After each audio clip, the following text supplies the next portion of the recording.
bonjour à tous et merci pour votre présence toujours aussi nombreuse, voire de plus en plus nombreuse pour nos webinaires de l'expert comptable patrimonial. Donc, avant une petite pause de 15 jours, je, on va vous laisser un petit peu souffler pour cette fin de campagne fiscale.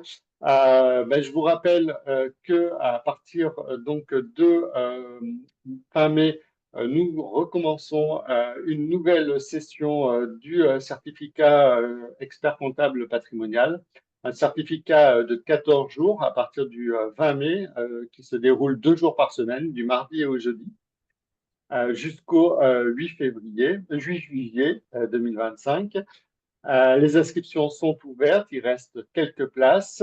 Nous abordons toutes les thématiques euh, liées au conseil patrimonial, une journée, une thématique et une approche pratico-pratique, notamment la journée, la partie démembrement de propriété fait partie d'une journée complète avec l'approche conseil patrimonial au sein du cabinet pour nos clients.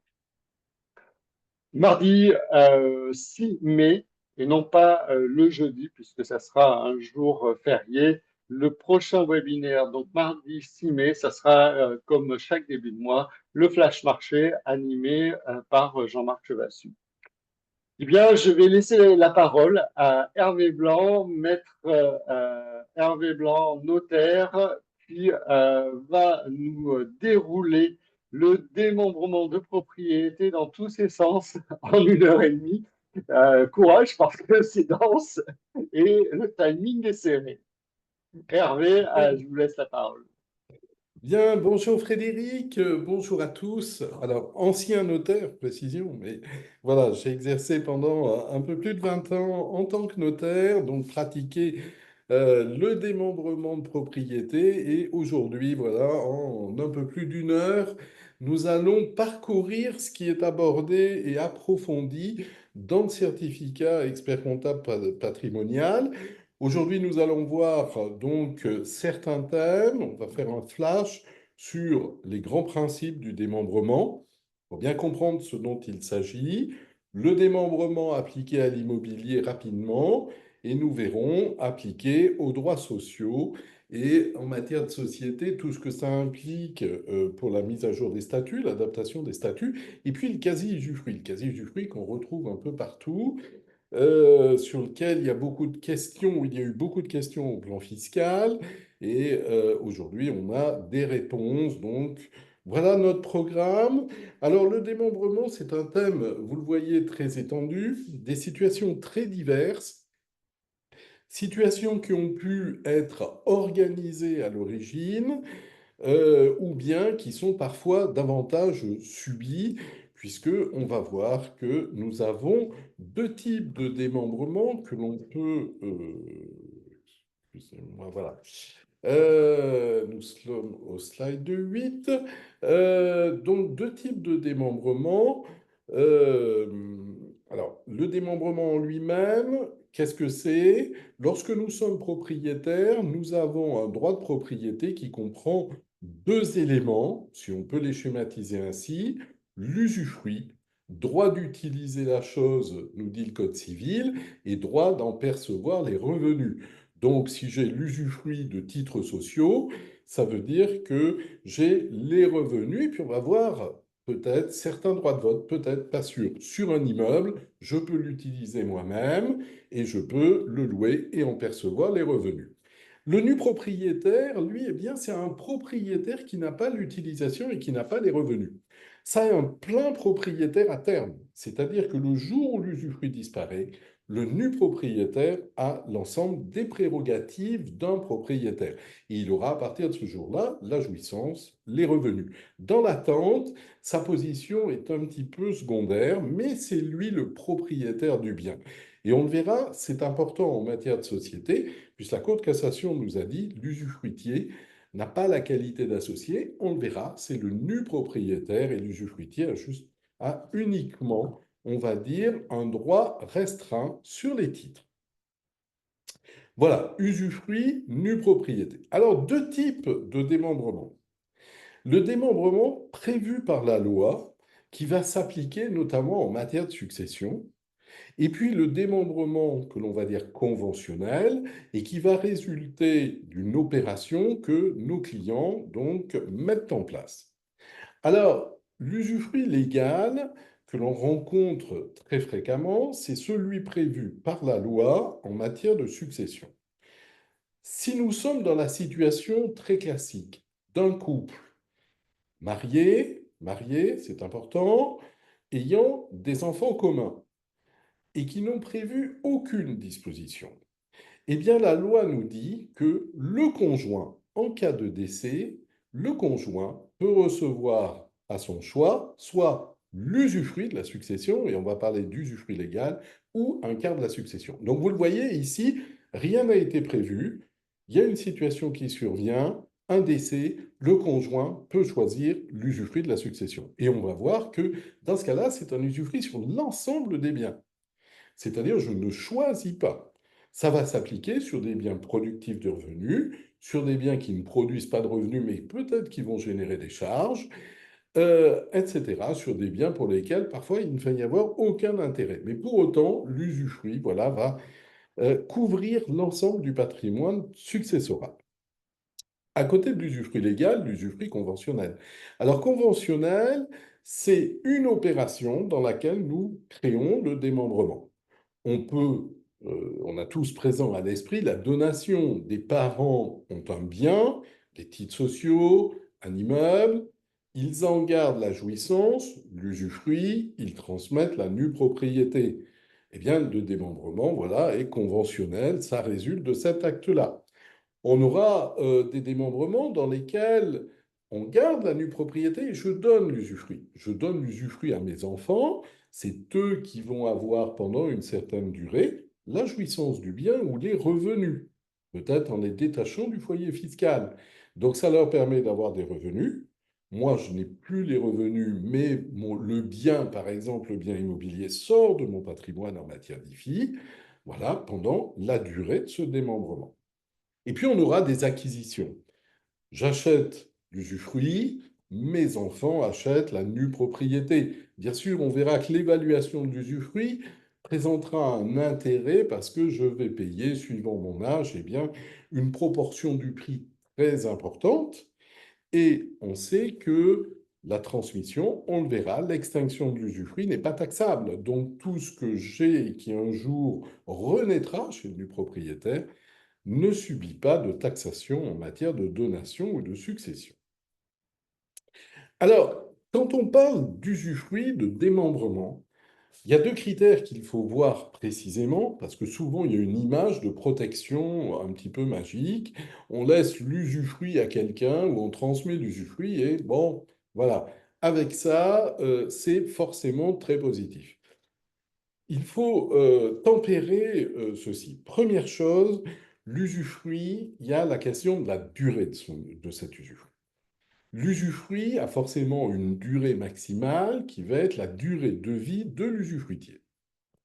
Si je laisse l'usufruit à quelqu'un par donation, ou si je garde l'usufruit par donation, ça peut être durant ma vie entière. Mais si je transmets par testament, je laisse l'usufruit à mon conjoint, la situation va être extrêmement différente suivant si mon conjoint a 61 ans, 60 ans ou s'il a 35 ans. Puisque sa durée de vie, ça veut donc dire qu'il va utiliser le bien pendant une durée à 35 ans, espérance de vie pour une dame 85 ans, 35 ans, 85 ans, il y a 50 années d'usufruit, 50 années de revenus, 50 années de jouissance directe. Dit autrement, pour les nus propriétaires, qui seraient les enfants reçoivent l'usufruit, reçoivent la nue propriété, le conjoint reçoit l'usufruit. Ça veut dire qu'ils seront pleins propriétaires dans 50 ans. Vous voyez que la question de la durée doit être gérée avec attention. Suivant les besoins, on peut limiter cette durée dans un acte à quelques années, une dizaine d'années, 15 ans, 20 ans. On peut aussi la faire dépendre d'un élément extérieur, l'usufruit prendra fin en cas de. Voilà. Mais c'est un critère qui doit être utilisé avec, je dirais, une véritable attention et ne pas prévoir des usufruits viagers sans mesurer exactement la portée. Je disais, la durée de l'usufruit est importante, mais également le bien sur lequel il porte, puisque est-ce qu'il nous produit des charges ou des revenus? Donc on doit toujours avoir présent à l'esprit, en cas de démembrement, la durée, la nature du bien. Parce qu'on peut très bien avoir un bien qui ne produira, on le verra, eh bien, quasiment que des charges. Et dans ce cas-là, si on a une durée très longue, bah, il va falloir gérer la question. Pour une personne morale, la durée maximale est de 30 ans. Donc, pour une société acquéreur ou auquel on apporte l'usufruit du bien, par exemple, la durée maximale sera de 30 ans. Point important, c'est que lorsqu'on est en présence d'un usufruit viager et lorsqu'on a un usufruit constitué sur la tête d'une personne physique, la mort de cette personne, le décès, éteint l'usufruit. Le décès éteint l'usufruit. Donc, en fait, on a plusieurs cas dans lesquels l'usufruit va prendre fin. D'abord, le décès de l'usufruitier, et si l'usufruit s'éteint, il renaît, on va le voir, sur la tête du nu propriétaire. Également, l'expiration de la durée. On a prévu une durée de 30 ans parce que c'est une personne morale au profit de la personne morale. À 30 ans et un jour, l'usufruit a pris fin.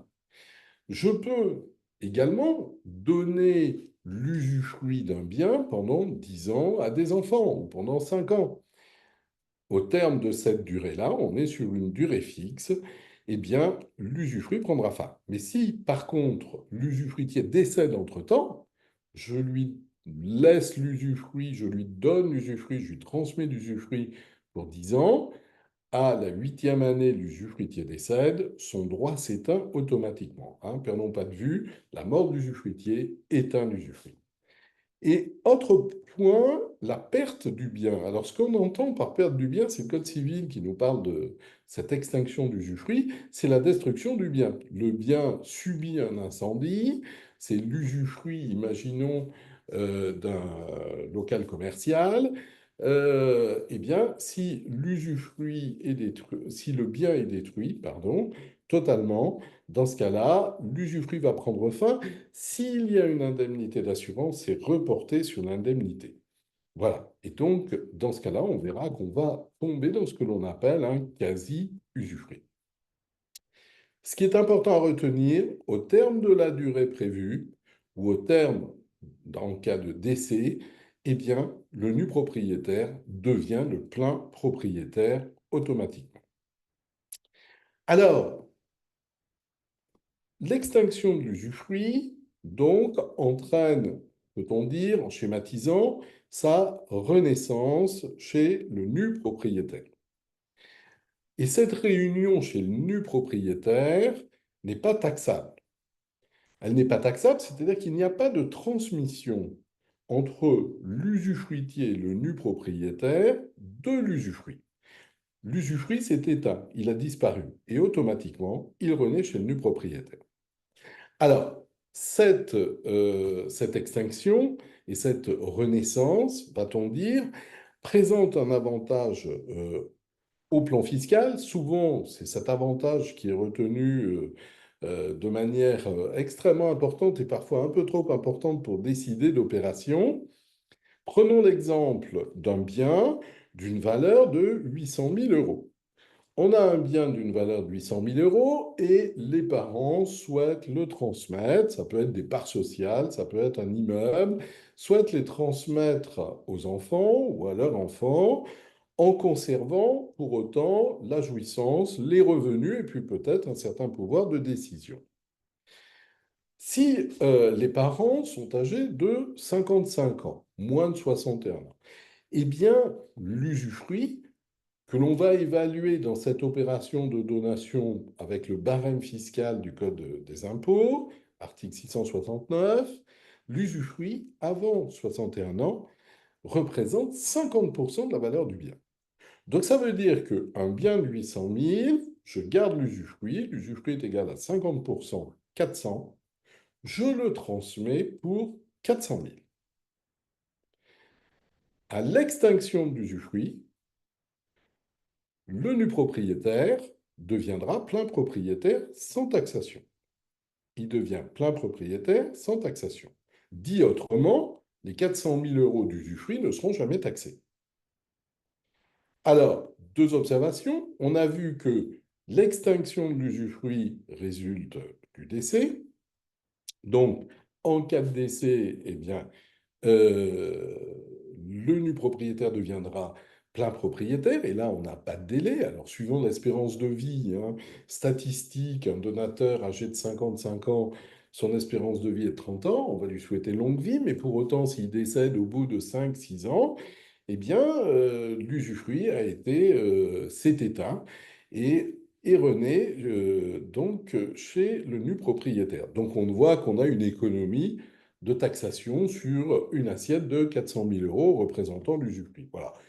Ça, c'est l'opération, je dirais, qui guide beaucoup de nos clients en disant on a une économie, on ne voit pas toujours laquelle, mais voilà, ça guide toute la démarche. Pour autant, si on regarde au plan patrimonial, certes, il y a une économie, mais en fait, celui qui reçoit la nue propriété, bien, le donateur, imaginons, est âgé de 55 ans dans notre cas. Ça veut dire que pendant 30 ans, il va être propriétaire d'un bien sans avoir la jouissance, sans avoir les revenus. On comprend qu'il y ait une véritable décote sur la valeur du bien. Vous voyez? Donc, quand on a des clients, pardon, qui envisagent des opérations avec démembrement systématique, démembrement gâché, attention sur l'opération au plan patrimonial, oui, à l'avantage fiscal, mais au plan patrimonial, on est en train de parler d'une opération quand même très particulière et avec une durée de réalisation éventuellement très longue.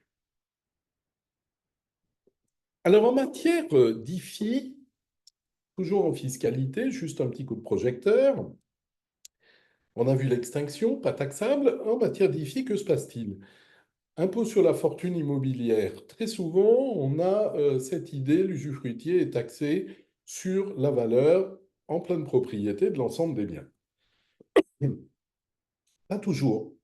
Alors, pas toujours, et notamment, nous dit l'article 968 du Code général des impôts, lorsque le démembrement est d'origine successorale, c'est-à-dire ce que l'on a vu en tout début, lorsque le conjoint reçoit l'usufruit en vertu de la loi, eh bien, il n'est pas taxé sur la valeur des biens en pleine propriété. Il est taxé sur la valeur de son usufruit. Et donc, le nu propriétaire sera taxé sur la valeur de sa nue propriété. Pardon. La valeur du bien va être répartie en matière de taxation IFI entre l'usufruitier et le nu propriétaire. Ici, on est dans l'hypothèse où rien n'a été prévu, c'est-à-dire c'est la loi qui a permis au conjoint de conserver l'usufruit.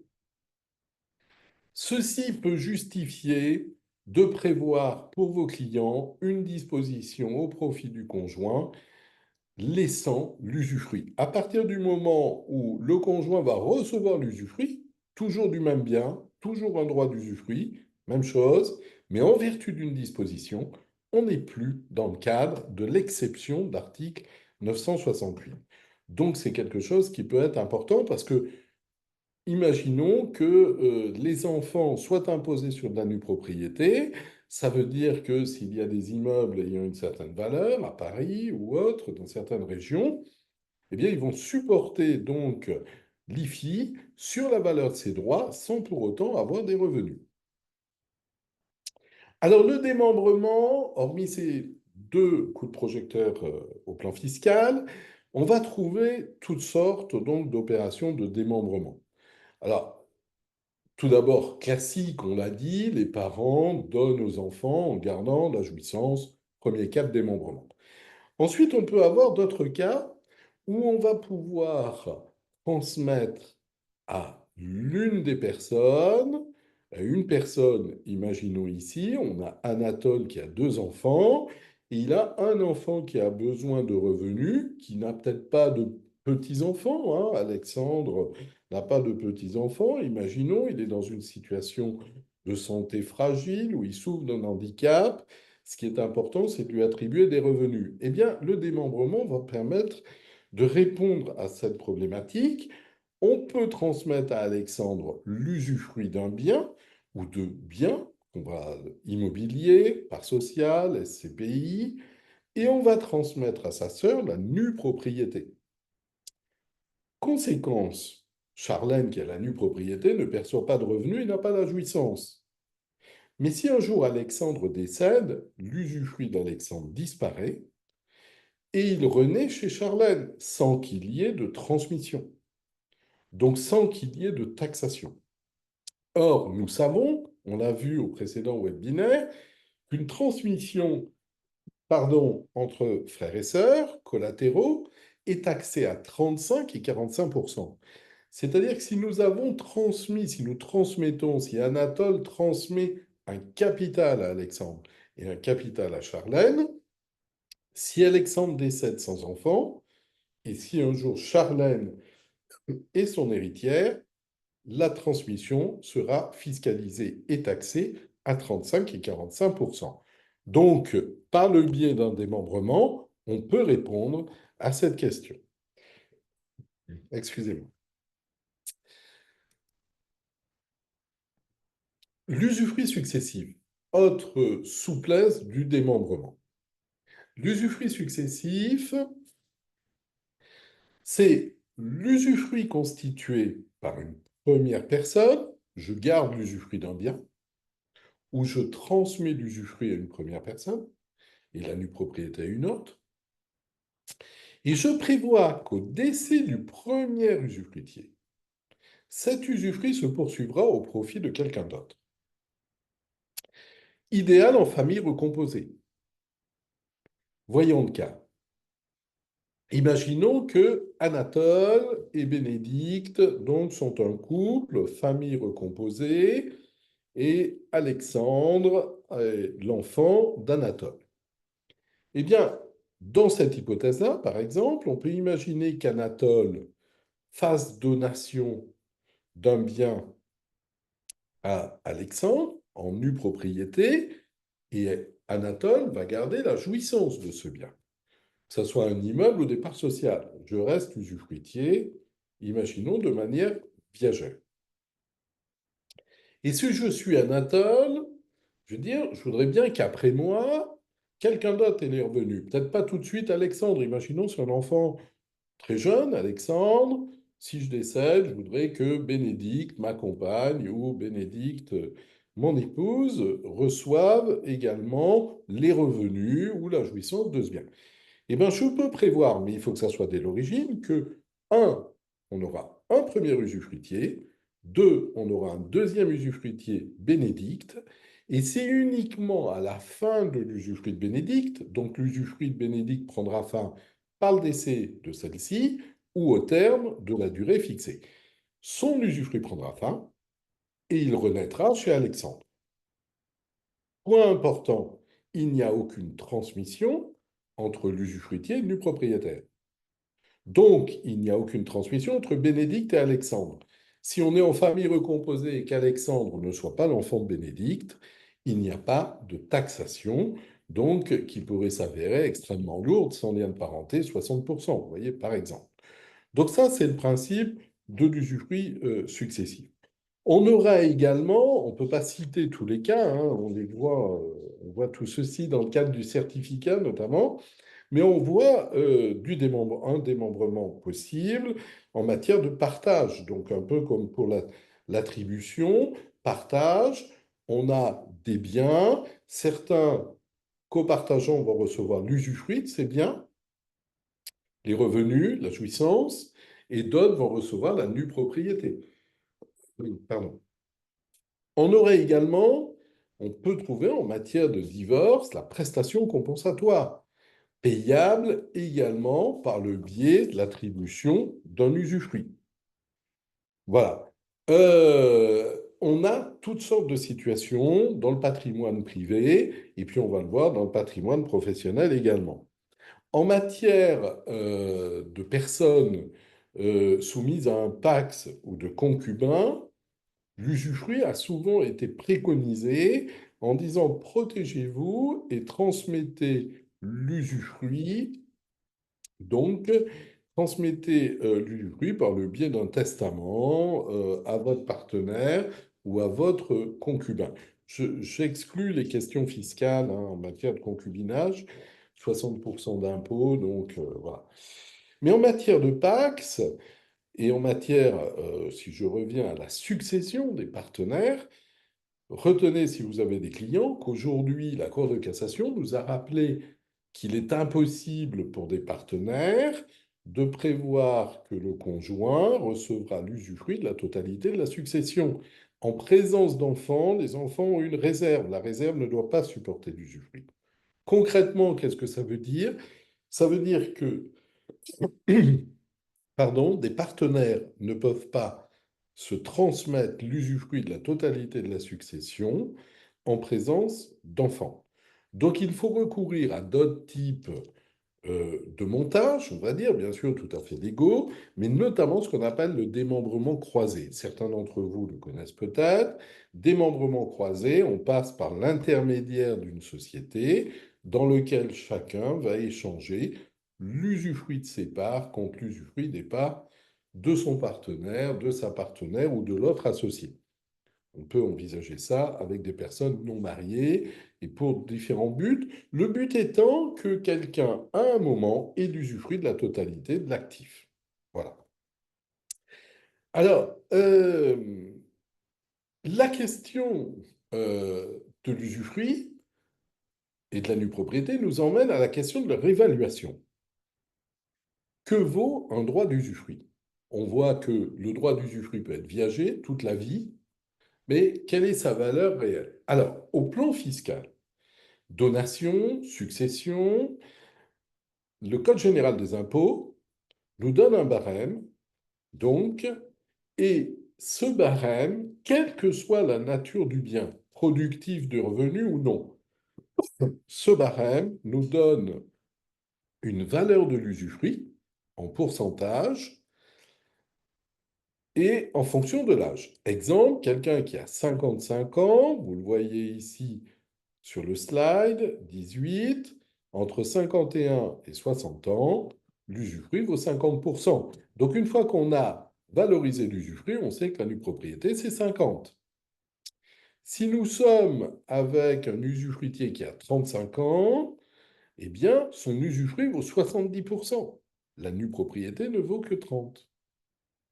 Ce qui veut donc dire que si je garde l'usufruit, j'ai 35 ans, je donne la nue propriété, valeur de la nue propriété, 30% du bien. Je décède dans 5-6 ans, ça veut dire que 70% de la valeur du bien est transmise sans fiscalité. L'usufruit s'est éteint. Voilà, hein.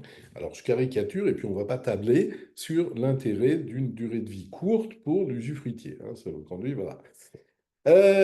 Plus l'âge augmente, donc vous le voyez, et plus la valeur de l'usufruit diminue. Quelqu'un qui a 75 ans, son usufruit est égal à 30%, donc la nue propriété 70. Mais vous voyez que ce barème fonctionne par dizaines, 71 à 80, 61 à 70, etc. Et ne tient pas du tout compte de la rentabilité du bien. Est-ce que le bien produit des revenus? Est-ce qu'il ne produit aucun revenu? Est-ce qu'il produit des charges, etc. Précision, lorsque nous sommes avec un usufruit temporaire. Alors, un usufruit temporaire, c'est l'usufruit que je transmets, par exemple, pour une durée de 8 ans, une durée de 10 ans, 12 ans, etc. Le Code général des impôts nous dit qu'en matière de donation, de transmission, avec l'article 669, la valeur d'usufruit est de 23% par tranche de 10 ans. Je le donne pour 10 ans, l'usufruit est égal à 23% de la valeur du bien. Si le bien vaut 1 million d'euros, ça fait 230 000, etc. Voilà. Ça permet de détacher des revenus, ce que l'on a vu tout à l'heure. Si on est au-delà de 10 ans et 15 ans, par exemple, voilà, on fonctionne à 46%, 2 fois 23%. On est par tranche de 10 ans, hein. C'est forfaitaire. Cette évaluation d'usufruit fiscal est obligatoire et s'applique obligatoirement, pardon, dès lors que nous sommes dans une opération qui est à titre gratuit et que nous sommes en matière de droit d'enregistrement. C'est-à-dire que pour le calcul de l'impôt, on doit obligatoirement passer par l'usufruit fiscal. À présent, pour d'autres opérations, nous sommes avec une valorisation, nous pouvons utiliser une valorisation économique des droits. Excusez-moi. Alors, la valorisation économique de l'usufruit signifie que l'on va faire un calcul, et vous allez faire un calcul pour votre client en fonction de la durée de vie de l'usufruitier prévisible. Donc là, c'est les tables de l'INSEE, hein, sur lesquelles on retrouve durée de vie de l'usufruitier homme, femme, du couple, voilà. Et on va tenir compte du véritable rendement du bien. Quelle est la rentabilité du bien? Et donc, ça sera des questions de cash flow en matière d'actifs sociétaires, etc. Et ça va nous permettre, pour un bien qui produit des revenus, d'avoir une valorisation d'usufruit beaucoup plus forte. Ce qui veut donc dire que si l'usufruit a une valeur plus forte, la nue propriété a une valeur plus faible. Et donc, dans certaines opérations, puisque l'usufruit a vocation à s'éteindre, ça veut dire que l'investissement réalisé par l'usufruitier, qui aura vocation à renaître sur la tête du nu propriétaire, ne sera pas taxé et va permettre d'avoir un avantage encore plus important sur donc des acquisitions, sur des apports en société, etc.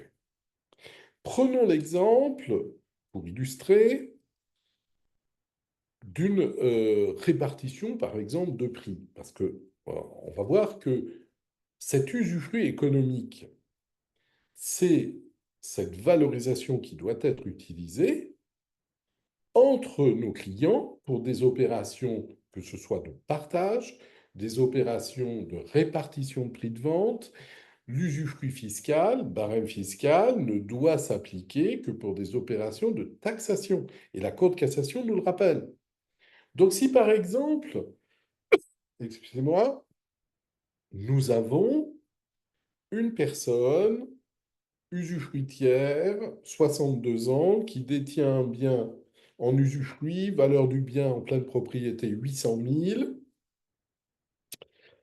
et ce bien doit être vendu. Quel est le principe? Vente d'un bien démembré, le prix se répartit entre l'usufruitier et le nu propriétaire. Usufruitier touche une partie du prix, le nu propriétaire touche une autre partie du prix. Si nous utilisons le barème fiscal, l'usufruitière a 62 ans, valeur de l'usufruit 40%. Sur 800 000, l'usufruitière touche 320 000 euros. Le nu propriétaire touche la différence. Prenons maintenant une valorisation économique, ce qui doit être la règle, hein, ce qui doit être la règle. Je fais un calcul rapide, sur un taux de rendement de 4%, la valorisation de l'usufruit ressort à 512 000 euros. 512 000 euros. Sur un taux de 6% de rendement, excusez-moi, la valorisation de l'usufruit ressort à 619 000 euros. Là, on n'est pas avec des chiffres voilà, qui ont été tirés par les cheveux ou manipulés. On est simplement sur le calcul économique. Plus le rendement est fort, plus l'usufruit prend de la valeur. N'oublions pas que l'usufruit, c'est le droit au revenu, donc le droit à percevoir le rendement de ce bien pendant la durée éventuellement viagère. Bien, l'espérance de vie, 62 ans, ça nous donne 26 ans ici, hein. Table INSEE. Donc voilà le résultat. On voit donc que pour l'usufruitier, lorsqu'il y a vente, vous avez la vente de titres sociaux, vous avez la vente de biens immobiliers. Si on fait une répartition de prise qui se fait extrêmement souvent sur la base du barème fiscal, ce qui, si les parties sont d'accord, c'est possible, mais sur la base du barème fiscal, c'est directement, on va dire, un préjudice financier pour l'usufruitier. Celui-ci va perdre de 150 à 200 000 euros quasiment. Ça veut dire que le nu propriétaire a un gain si on utilise le barème fiscal. Ce gain n'est pas taxable, on peut utiliser le barème fiscal, c'est toléré, mais si on est avec des personnes qui ne s'entendent pas, par exemple, l'usufruitier du propriétaire, l'usufruitier peut carrément faire exercer une action s'il n'a pas été informé que son usufruit pouvait être valorisé sur la base économique. Ceci pour dire qu'en cas de vente d'un bien en démembrement, faites les deux calculs. Usufruit économique, voilà ce qui revient à l'usufruitier. Usufruit fiscal, voilà ce qui revient à l'usufruitier. L'usufruitier pourra choisir en toute connaissance de cause. S'il souhaite favoriser le nu propriétaire, il retiendra la valorisation fiscale. Mais la véritable valorisation que retiendraient les tribunaux et la Cour de cassation, c'est la valorisation économique. Alors j'attire vraiment votre attention parce que c'est quelque chose qui est en fait très peu utilisé et ce sont quand même les droits essentiels pour l'usufruitier en cas de vente du bien. Alors, cas de vente du bien, la règle de principe, je vous l'ai dit, c'est la répartition. Répartition donc du prix de vente selon la valeur respective de l'usufruit de la nue propriété. Maintenant, si les parties s'entendent, nue propriété, usufruitier, ils peuvent décider de réinvestir en démembrement. On réinvestit dans son autre bien, il faut que tout le monde soit d'accord, ou le bien. Donc, le prix, pardon, excusez-moi, peut faire l'objet d'un quasi-usufruit, c'est-à-dire être confié à l'usufruitier, qui l'utilisera librement, et au terme de l'usufruit, le nu propriétaire aura une créance. Alors, avec ceci, avec cette question de quasi-usufruit, il faut aujourd'hui être extrêmement prudent. Extrêmement prudent. On verra pourquoi en fin de séance. Il n'est pas question de donner un bien en démembrement et de le vendre le surlendemain pour concéder un quasi-usufruit, hein. Voilà, je vous donne juste l'idée, mais attention à l'abus de droit et on verra, attention à l'article 764 du CGI. Voilà, donc d'autres opérations en démembrement, on en a, je veux dire, on en a des très nombreuses. L'acquisition en démembrement, où on utilisera l'usufruit économique, les parents investissent, achètent l'usufruit, les enfants vont acheter la nue propriété, et souvent on va lier ça avec une donation de somme d'argent. On donne aux enfants une somme d'argent, on utilise les abattements de dons de somme d'argent, 32 000 euros par enfant, don familial de somme d'argent, et les enfants vont investir eh bien, une somme minimale pour la nue propriété. Les parents auront l'usufruit du bien. Également en matière d'apport en société, on n'a pas le temps de rester d'approfondir, mais voilà, c'est le type d'opération qu'on voit dans voilà, dans les formations du certificat. Toujours, attention à une chose, hein, le démembrement peut procurer, notamment avec cette évaluation économique de l'usufruit, peut procurer des avantages certains et importants. Maintenant, il faut veiller toujours au risque d'abus de droit. Est-ce que l'opération a bien un sens et un intérêt économique? Est-ce que l'usufruitier exerce bien ses droits? Il n'est pas question que l'usufruitier garde l'usufruit et ne l'utilise pas.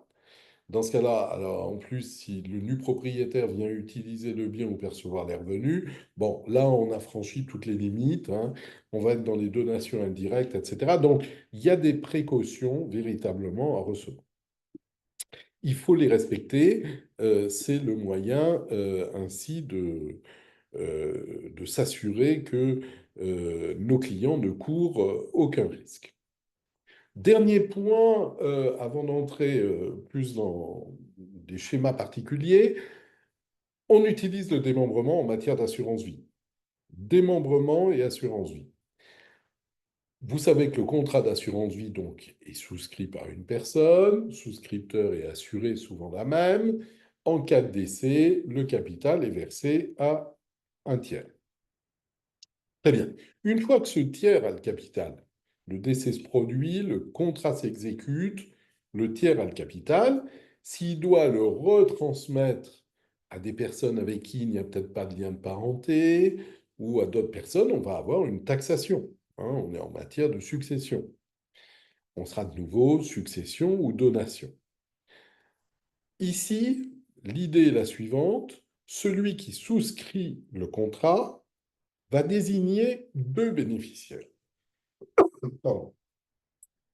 Un bénéficiaire en usufruit qui recevra le capital et pourra l'utiliser sous forme de quasi-usufruit. Et un bénéficiaire en nue propriété. Ce bénéficiaire ne percevra rien au premier décès, mais à l'extinction de l'usufruit, c'est lui qui aura une créance et qui récupérera la somme comme créancier chez l'usufruitier. Prenons l'exemple. Nous avons Anatole qui souscrit un contrat d'assurance vie. Il désigne sa compagne Bénédicte, bénéficiaire pour l'usufruit, et son fils Alexandre, bénéficiaire pour la nue propriété. Que se passe-t-il si Anatole décède? La somme va être versée à Bénédicte pour que Bénédicte puisse l'utiliser, en disposer et soit donc protégée. Ça répond à l'objectif de protection et de liberté de gestion pour Bénédicte. Maintenant, au décès de Bénédicte, Anatole a une créance et va venir récupérer la somme dans le patrimoine de Bénédicte. Alors, me direz-vous, et s'il n'y a plus de somme? Alors, s'il n'y a plus de somme, s'il n'y a plus, il n'y a plus. Hein. Voilà, le but ici, revenons à l'objectif, c'est on protège Bénédicte, c'est le but, qu'elle puisse utiliser un actif, mais si Bénédicte a toujours un patrimoine au moment de son décès, on veut que Alexandre perçoive les sommes que son père avait laissées à sa compagne. Voilà. Et il n'y a pas de transmission entre Bénédicte et Alexandre. Donc, exonération. Voilà. Alors, tout ceci, chaque fois qu'on a des transmissions de l'usufruit sur des actifs financiers, des protections doivent être prises, il doit y avoir des conventions enregistrées mentionnant les sommes perçues, etc. Voilà. Donc ça, c'est toujours important. Pourquoi? Parce que, imaginons que au décès de Bénédicte, il y ait également d'autres enfants. Comment Alexandre va récupérer la somme vis-à-vis des autres héritiers? Pas de titre. Comment je prouve que, effectivement, une somme m'est due? Ben, si je n'ai pas de titre, ça va être peut-être très difficile, voire impossible. Et vis-à-vis de la DGFiP et des droits de succession, comment je récupère une somme? Je n'ai même pas de lien de parenté en plus. Donc je risque d'être taxé très lourdement, 60%, pas de lien de parenté. Euh, si je n'ai pas une convention enregistrée, je suis civilement et fiscalement en difficulté pour récupérer la somme. Alors, je vous propose de répondre aux quelques questions. Alors, quelqu'un nous dit, en présence d'enfants, peut-on faire un lag de la totalité de l'usufruit de tous les biens au conjoint survivant malgré la réserve des enfants? Oui, si nous sommes en présence d'époux, c'est-à-dire de personnes mariées. C'est important, je vous le disais, en matière de personnes pacsées, la Cour de cassation a rappelé que c'était impossible. C'est réservé aux époux mariés. C'est l'une des raisons pour laquelle on ne peut pas assimiler totalement époux mariés, partenaires pacsés. Les droits ne sont pas aussi importants pour les partenaires pacsés.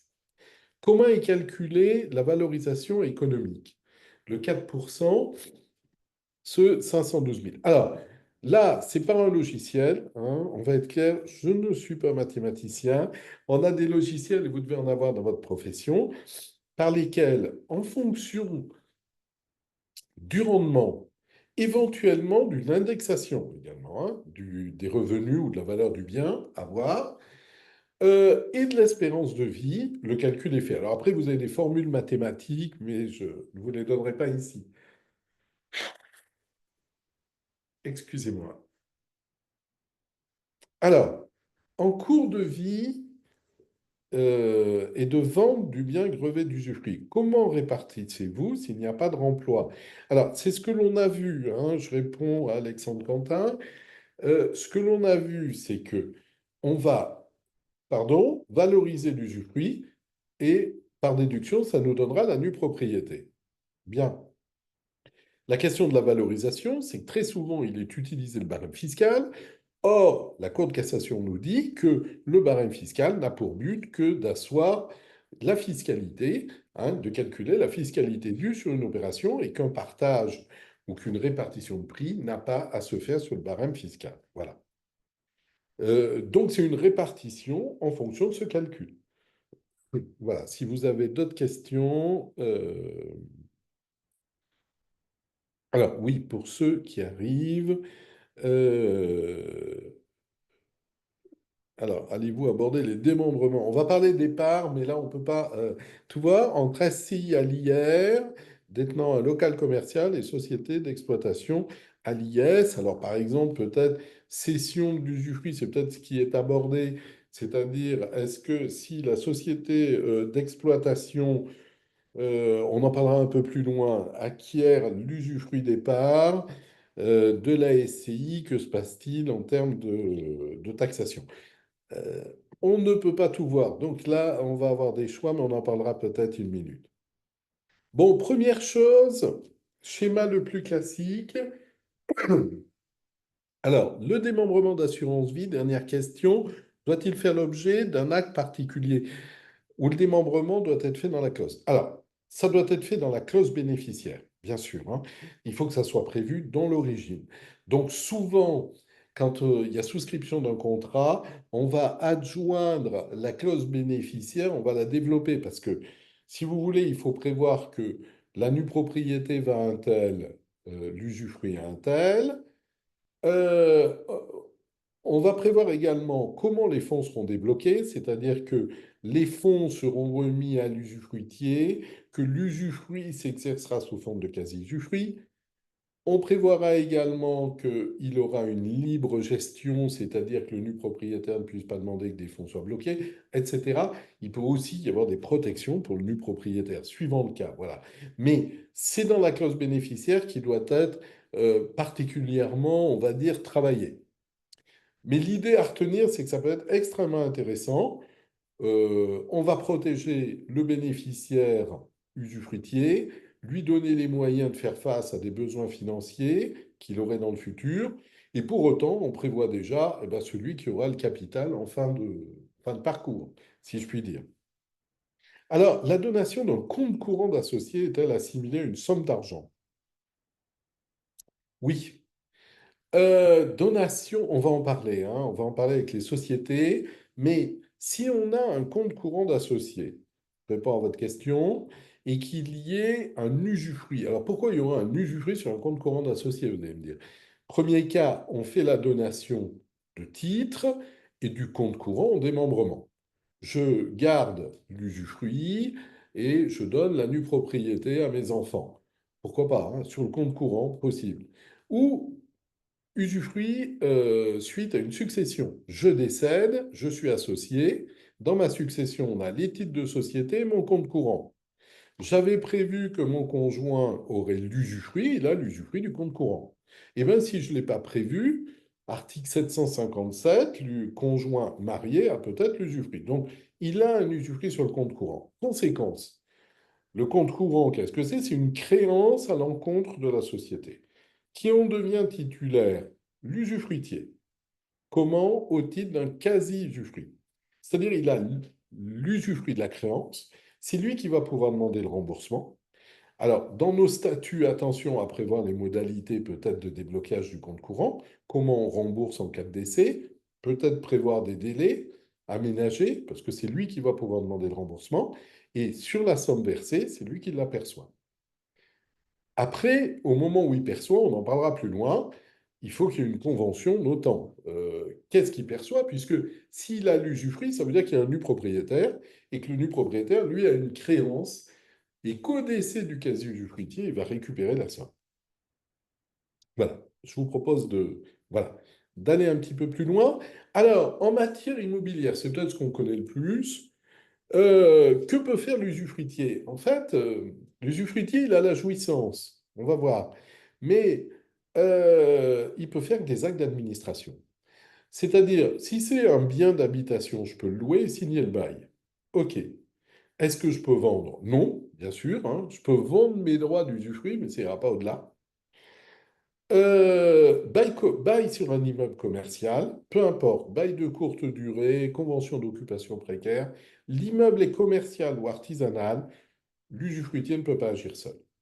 Ça veut dire que quand je laisse l'usufruit, on a quand même une gestion qui va être commune avec le nu propriétaire, obligatoirement. Alors, à côté de ça, l'usufruitier a une obligation d'entretien. Obligation d'entretien du bien, il doit conserver la substance du bien. Ça veut dire qu'il a l'obligation de faire des travaux. Donc toujours, quand il y a une disposition en usufruit, je garde l'usufruit, je lègue l'usufruit, qu'est-ce que ça génère derrière? Si on a un bien qui ne produit pas de revenus, alors imaginons, vous voyez, la résidence secondaire avec piscine, etc. Bah, pour le conjoint survivant, il va surtout avoir des charges. Il va falloir l'entretenir, payer les taxes foncières, etc. Il va quand même avoir beaucoup de choses à payer et il faut qu'il ait des revenus à côté. Si, compte tenu des DPE, c'est un bien locatif, il est nécessaire de faire des travaux, il va peut-être falloir qu'il réinvestisse. Est-ce qu'il a les moyens de réinvestir? Il faut au moins maintenir en l'état. Donc il y a un besoin à côté de ça, si on n'a pas une production de revenus, il faut qu'il y ait des revenus permettant de jouir de son usufruit. S'il n'y a pas entretien du bien, s'il n'y a pas entretien du bien, que peut faire le nu propriétaire? Le nu propriétaire voit le bien qui se dégrade. Eh bien, il peut contraindre l'usufruitier à réaliser des travaux et notamment saisir le tribunal pour faire mettre fin à l'usufruit en cas d'abus. C'est-à-dire que si la substance du bien est mise en péril, parce qu'il y a défaut d'entretien, je peux demander au tribunal de prononcer la fin de l'usufruit. Alors, on n'a pas le temps de le voir, mais cette fin de l'usufruit pourra soit donner lieu à indemnité, soit dans certains cas, parce que la mise en péril est si grave, on a eu des usufruits auxquels le tribunal a mis fin sans aucune indemnité. Cessation de l'usufruit pour abus de jouissance. Donc la sanction pour l'usufruitier, elle existe. Hein, je ne peux pas laisser les biens dépérir. Bien. Alors, à l'opposé, le nu propriétaire, lui, n'est tenu qu'aux grosses réparations. Alors, vous allez me dire, grosses réparations, c'est bien ou c'est mal? En fait, si j'ai donné un bien à mes enfants en nue propriété, ça veut dire que c'est eux qui vont faire les grosses réparations? Pas sûr, pas de revenus, voilà. Alors, au moment où on fait un démembrement, et notamment dans une libéralité, on peut prévoir que l'usufruitier gardera les grosses réparations. Pour autant, il y a d'autres cas voilà, non prévus dans lesquels le nu propriétaire a à sa charge les grosses réparations. Tout le problème, que se passe-t-il s'il ne les fait pas? Eh bien, l'usufruitier ne peut pas le contraindre. Donc l'usufruitier peut être amené à faire les grosses réparations pour le compte du nu propriétaire, mais dans ce cas, il est important de gérer dans une convention en prévoyant qui sera remboursé. Parce que l'usufruitier, si on est avec usufruitier, nu propriétaire, parents et enfants, on va dire les choses se retrouvent un jour. L'usufruitier donc fait des travaux que devrait faire le nu propriétaire, pour autant, voilà, ça reviendra tout ça au nu propriétaire à l'extinction de l'usufruit. Maintenant, si on est en famille recomposée, s'il n'y a pas de lien de parenté, l'usufruitier est en train de faire des dépenses pour refaire une toiture, ça devrait être le nu propriétaire. et au final, les enfants de l'usufruitier ne récupéreront rien, on verra. Donc, il peut y avoir il y a intérêt à gérer le démembrement en amont. Voilà, c'est ce que je vais vous montrer. Alors, je dis à l'extinction de l'usufruit, l'usufruitier ou ses ayants droit, c'est-à-dire ses héritiers, n'ont n'ont pas la possibilité de demander une indemnité. C'est-à-dire, qu'est-ce que ça veut dire? Alors, ça veut dire que si une personne a l'usufruit d'un bien, et ici nous parlons de l'immobilier, j'ai l'usufruit d'un bien, je refais le bien, je crée une piscine, je fais des travaux. Important. Le jour où je décède, mon usufruit prend fin, le nu propriétaire est devenu plein propriétaire. Est-ce que je peux demander une indemnité? Non. Est-ce que mes héritiers peuvent demander une indemnité? Non. Toutes les dépenses faites ne donnent pas lieu à indemnité. Ça veut donc dire que tous les travaux que fait un usufruitier sont en quelque sorte à fond perdu. Alors, pour lui, par contre, pour le nu propriétaire, c'est tout bénéfice. Non taxable. Non taxable. Voilà, donc là, on est dans les travaux. Alors, l'aspect négatif, c'est que si l'usufruitier doit investir, d'accord, suivant la situation dans laquelle on est, pareil, il peut peut-être y avoir une convention prévoyant ce qu'il investit et est-ce qu'il ne doit pas avoir lieu à remboursement de tout ou partie des travaux faits, suivant la nature, etc. Voilà, c'est quelque chose à voir. Maintenant, si on se place dans un schéma de transmission, eh bien, tout ce qui est amélioration va revenir au nu propriétaire sans fiscalité. Je donne un bien, j'ai 55 ans, je donne un bien à mes enfants, mon usufruit vaut 50%, donc je donne le bien, nu propriété 50%. Voilà, déjà on est taxé sur moitié de la valeur du bien. Je conserve l'utilisation, et puis je vais faire des travaux, je vais l'améliorer le bien. Est-ce qu'il y aura taxation à mon décès? Non. Alors, certaines limites sont à prendre en compte. Les limites, c'est notamment qu'il y ait un retour sur investissement. Retour sur investissement, c'est-à-dire que j'ai l'utilisation de ce que je finance en tant qu'usufruitier. Mais à partir du moment où je fais des travaux, que j'utilise le bien et que je peux en quelque sorte démontrer que j'ai une utilisation en termes de durée relativement longue, peut-être une dizaine d'années ou plus, eh bien, c'est un investissement qui est normal et non taxable. Alors, en cas de construction par l'usufruitier sur un terrain, là on est ou d'une très grosse rénovation, que se passe-t-il?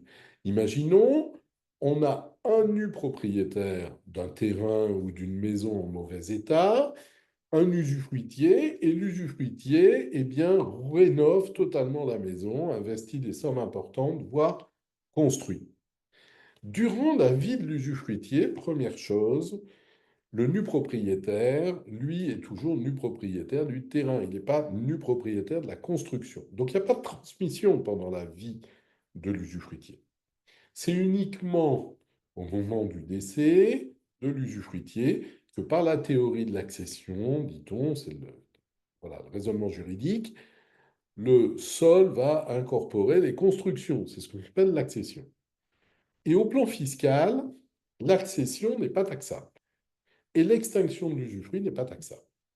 Alors, si je veux être caricatural, je peux dire que si l'usufruitier construit une maison sur un terrain dont la nue propriété est à ses enfants, et si l'usufruitier a suffisamment d'utilisation du bien, c'est-à-dire il va habiter la maison pendant peut-être une quinzaine d'années, une dizaine d'années, ou en percevoir les revenus, eh bien à son décès, si certaines conditions sont bien respectées, les enfants vont récupérer le terrain avec la maison sans pour autant qu'il y ait de taxation. Alors je vous dis bien, attention, il y a des précautions à prendre. Il faut veiller à ce que l'usufruitier ait bien entendu la pleine utilisation du bien, qu'il y ait un véritable intérêt économique pour lui, c'est-à-dire qu'il ait bien des revenus, qu'il ait bien une jouissance directe, qu'il y ait un équilibre dans l'opération. Voilà. On a eu des jurisprudences ces 2, 3 dernières années où on avait des usufruitiers qui investissaient des sommes considérables sans utiliser le bien. Effectivement, au moment du décès, ça se requalifie en donation indirecte. Voilà. Mais voilà, ici on aborde juste coup de projecteur, ce que l'usufruitier fait en amélioration, et la construction est qualifiée par la jurisprudence d'amélioration n'est pas taxable. Voilà. C'est ce qu'il faut retenir.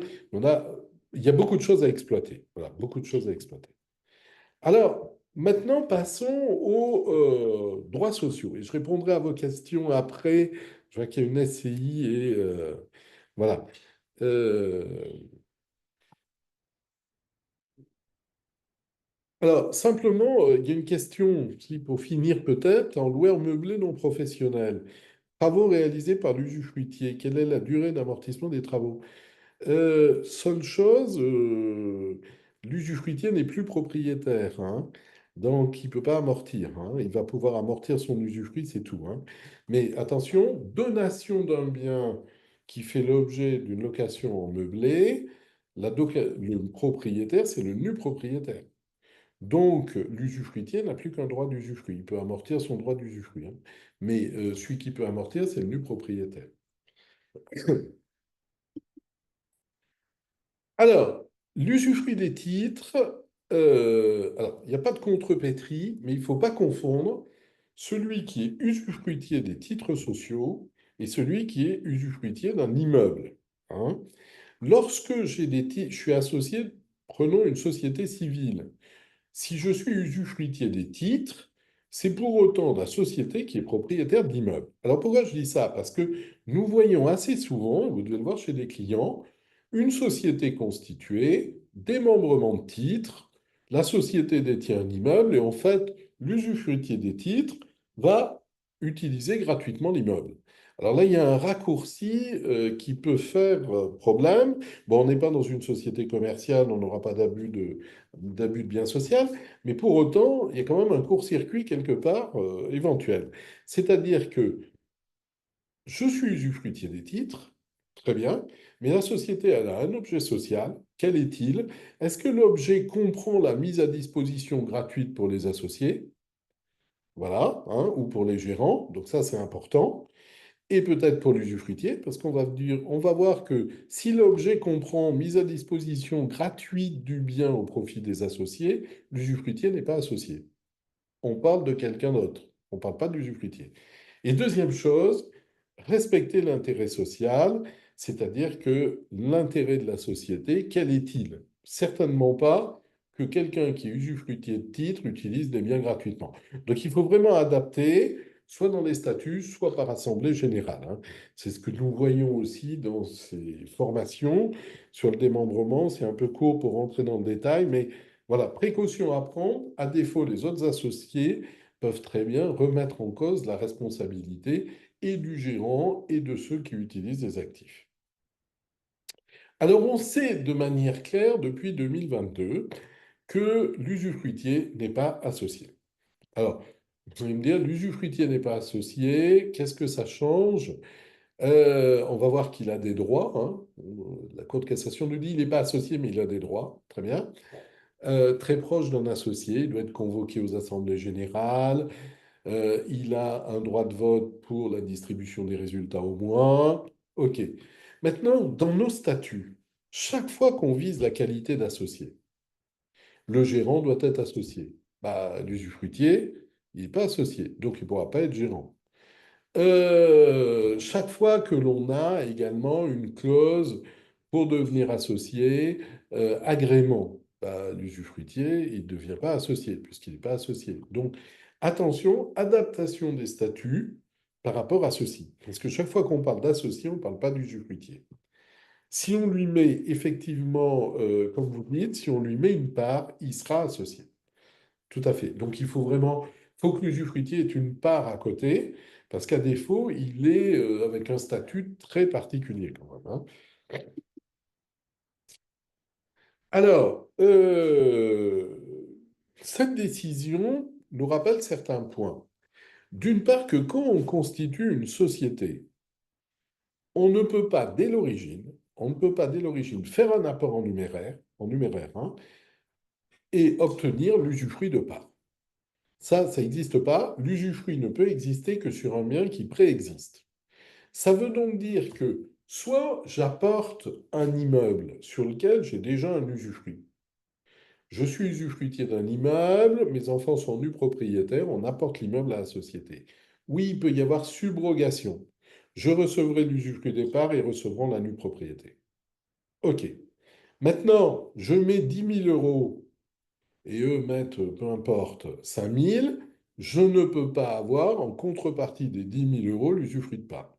Alors, normalement, ça bloque au niveau des greffes, mais on a vu des statuts, des fois, qui étaient créés. Alors, notamment, l'un d'entre vous, voilà, évoque SCI créé en démembrement avant l'acquisition. Non, alors une société, on reviendra, voilà, c'est Muriel Arbonnier qui nous pose une question, on reviendra ensuite sur le cas, c'est pas tout à fait celui-ci. Voilà, donc il faut déjà constituer la société et après on fait le démembrement. Sur les votes, parts sociales et SAS, que nous dit la loi? Le droit de vote appartient au nu propriétaire et l'usufruitier vote pour la distribution des résultats, affectation des bénéfices.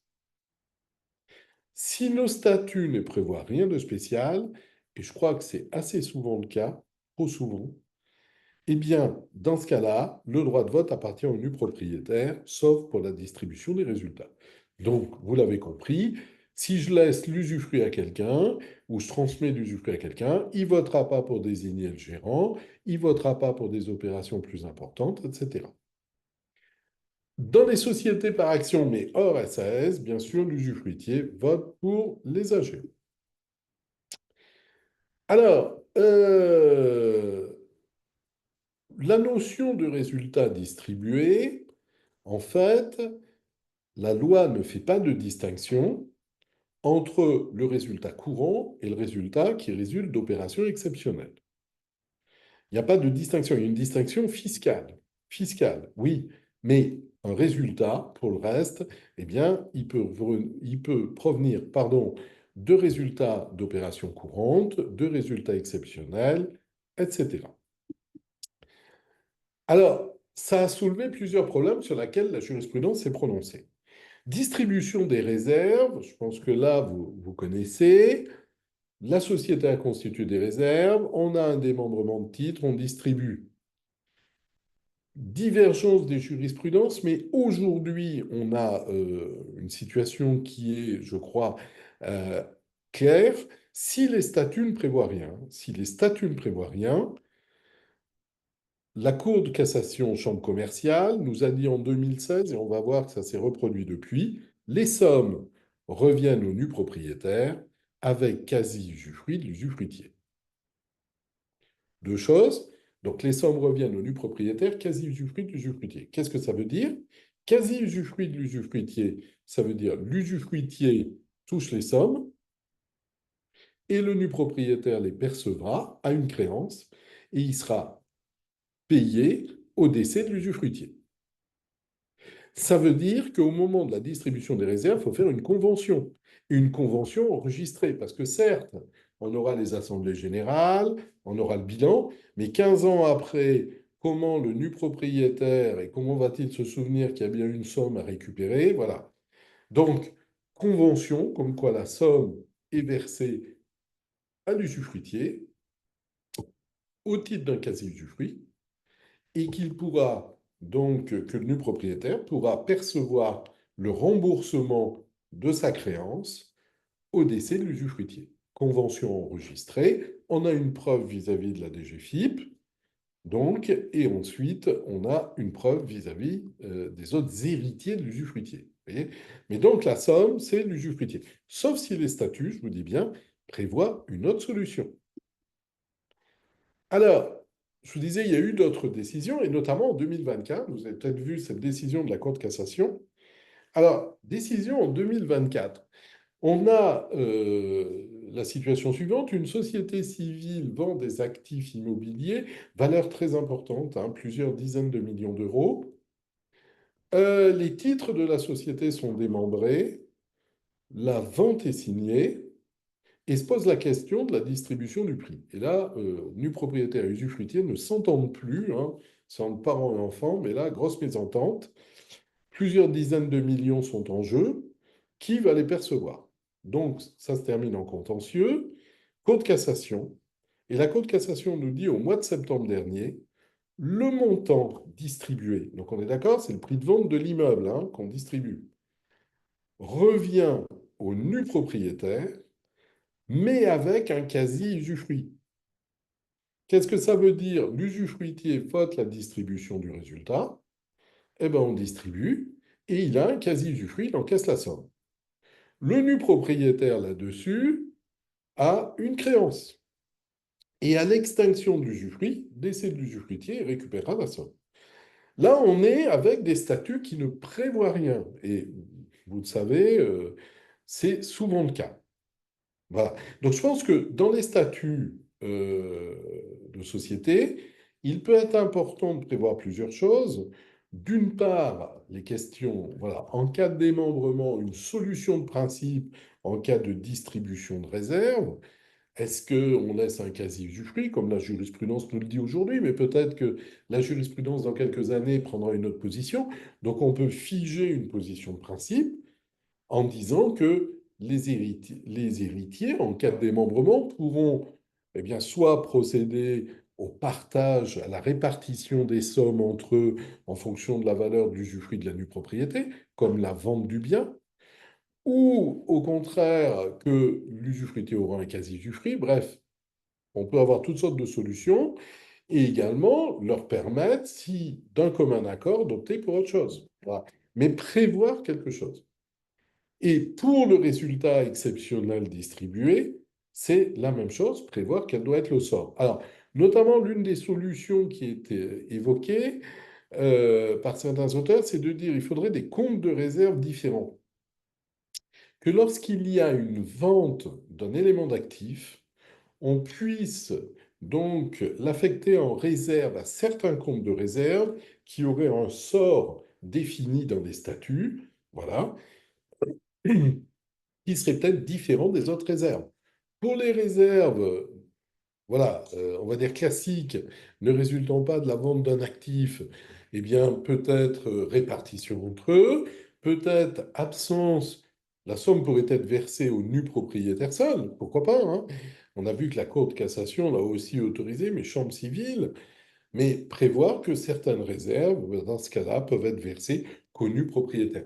Mais là, il y a un travail à faire pour vraiment adapter les statuts, parce qu'en cas de mésentente, on est quand même assez mal. Alors, une question de Gérald Montagnier. L'apport d'un immeuble à une SCI donne-t-il lieu à droit de mutation? Oui. Taxation de la plus-value éventuelle au prorata d'un apport en démembrement.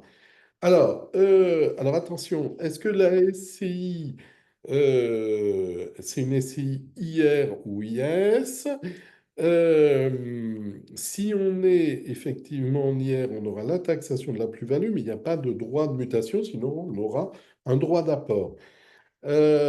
Au prorata d'un éventuel apport en démembrement, sinon c'est le démembrement, la valeur des droits, effectivement, qui fera l'objet d'une taxation. Alors, le quasi-usufruit, pour terminer, coup de projecteur. On en parle du quasi-usufruit. Le quasi-usufruit, je vous ai mis la définition. C'est je reçois l'usufruit d'un bien ou de plusieurs biens, mais l'un des biens, voilà, est ce qu'on appelle fongible. Exemple, argent, compte courant d'associé. Voilà, ça a une somme d'argent. Compte courant classique. Je lègue à mon conjoint ou ma partenaire l'usufruit de certains biens et je viens de vendre mon entreprise, il y a 5 millions d'euros dessus. Eh bien, son usufruit va s'exercer sur le compte bancaire sur lequel il y a 5 millions d'euros. Concrètement, qu'est-ce que ça veut dire? Ça veut dire que si on met sur de l'argent, eh bien, l'usufruit s'exerce sous forme de quasi-usufruit, c'est-à-dire la personne encaisse la somme. C'est un virement de compte à compte. Elle donne le RIB, on lui verse 5 millions. Bon, très triste, mais elle perçoit la somme. Euh, le quasi-usufruit, ça permet à celui en est titulaire de faire ce qu'il veut de l'argent. Je le consomme, je le place comme je veux, j'achète des biens avec, etc. Et le nu propriétaire, lui, eh bien, toujours pareil, c'est à l'extinction de l'usufruit qu'il va récupérer sa créance. Donc, 5 millions d'euros, mon conjoint est usufruitier, il les utilise librement, et à l'extinction de son usufruit, le nu propriétaire va récupérer 5 millions d'euros. Mon enfant ira récupérer 5 millions. Voilà. Il ne sera pas taxé, il est créancier dans la succession du quasi-usufruitier. Alors, on a deux situations de quasi-usufruit, légale ou conventionnelle. Légale, c'est-à-dire que la loi nous dit, chaque fois que vous avez de l'argent liquide, actifs monétaires, compte de dépôt, remboursement d'obligations, crypto-monnaie, voilà, les crypto-monnaies ne sont pas des valeurs mobilières, eh bien, dans ce cas, vous avez un quasi-usufruit en vertu de la loi, automatiquement. Il n'y a pas d'accord à avoir, l'usufruit, c'est un quasi-usufruit. Voilà, réserve distribuée, ce qu'on vient de voir, hein. Distribution des réserves, distribution d'un résultat exceptionnel, ce que l'on a vu, l'usufruitier encaisse la somme. Et puis, depuis maintenant de nombreuses années, on utilise le quasi-usufruit de manière conventionnelle. Qu'est-ce que c'est conventionnel? Eh bien, ça veut dire que l'usufruitier et le nu propriétaire conviennent que plutôt que d'avoir un bien qui reste en démembrement, exemple un portefeuille titre, bah, ça veut dire que l'usufruitier, sur la gestion des démembrement, a droit au revenu, le nu propriétaire a droit au capital, et en fait, ils doivent s'entendre entre eux pour certaines opérations. Bon, ça peut être assez lourd. Eh bien, le nu propriétaire va dire, garde, toi, usufruitier, tu gères le bien au titre d'un quasi-usufruit, et moi, je récupérerai la somme en bout de course. Mais entre-temps, tu es libre. Voilà. C'est ce qu'on prévoit également parfois sur un démembrement, sur la vente d'un bien démembré. On vend un immeuble, j'ai l'usufruit, mes enfants la nue propriété, ils vont dire bah, utilise la totalité du prix, on récupérera à la fin, fais ce que tu veux avec. J'aurai un quasi-usufruit. Toujours quasi-usufruit égale convention, pour la preuve. Vous l'avez compris.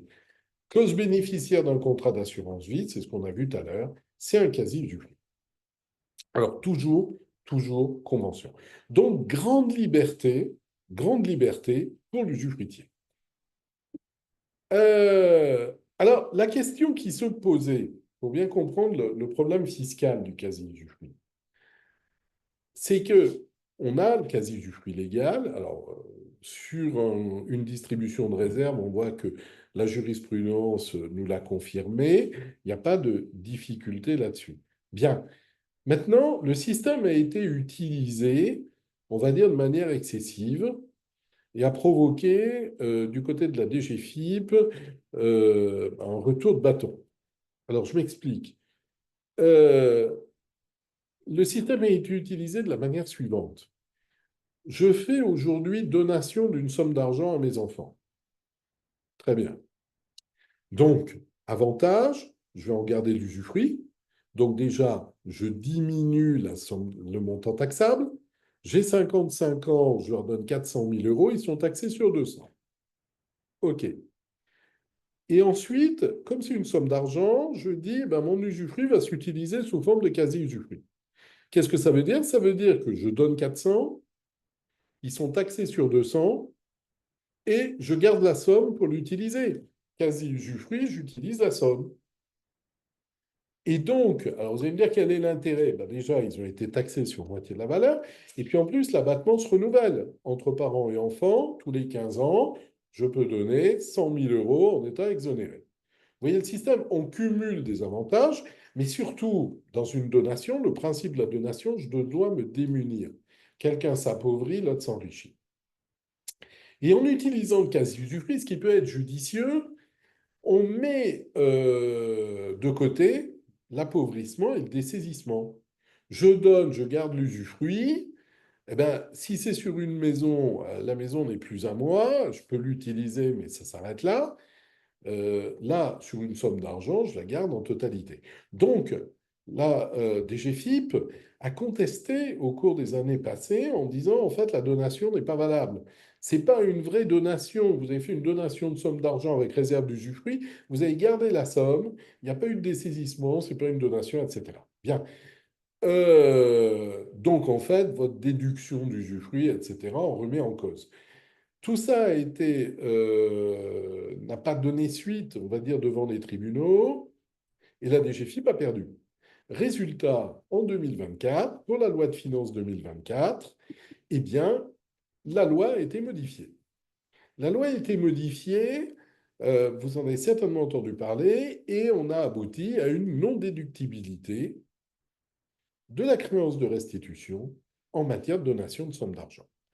L'article 774 bis du CGI nous dit que s'il y a eu un quasi-usufruit avec donation de somme d'argent, ça veut dire que le nu propriétaire a ce que l'on appelle une créance de restitution. Il peut venir à la succession, dire je reprends ce qu'on m'a donné à l'époque et je ne suis pas taxé. Eh bien, c'est fini. La loi nous dit, article 774, on ne peut plus le déduire de l'actif. Ça veut dire que s'il y a eu des donations de ce type-là, le nu propriétaire arrive à la succession, mais au moment de la succession, eh bien, on va lui dire, vous êtes taxé sur la somme que vous reprenez. Alors, vous avez payé un impôt à l'époque, on va le déduire, mais vous êtes taxé à nouveau. Voilà. Donc, ça met fin, tout ça pour dire que ça met fin à l'idée de la donation de sommes d'argent avec réserve de quasi-usufruit. Ça, aujourd'hui, hein, pour vos clients, c'est barré. Voilà. Parce qu'il y aura une taxation finale. Alors après, il peut y avoir des opérations sur lesquelles il y a eu un doute et on a eu les commentaires au BOFIP, mais qui peuvent s'apparenter. Exemple, je donne des titres en démembrement. Aujourd'hui, je garde l'usufruit. Demain, on vend les titres et entre nous, on conçoit qu'il y a quasi-usufruit.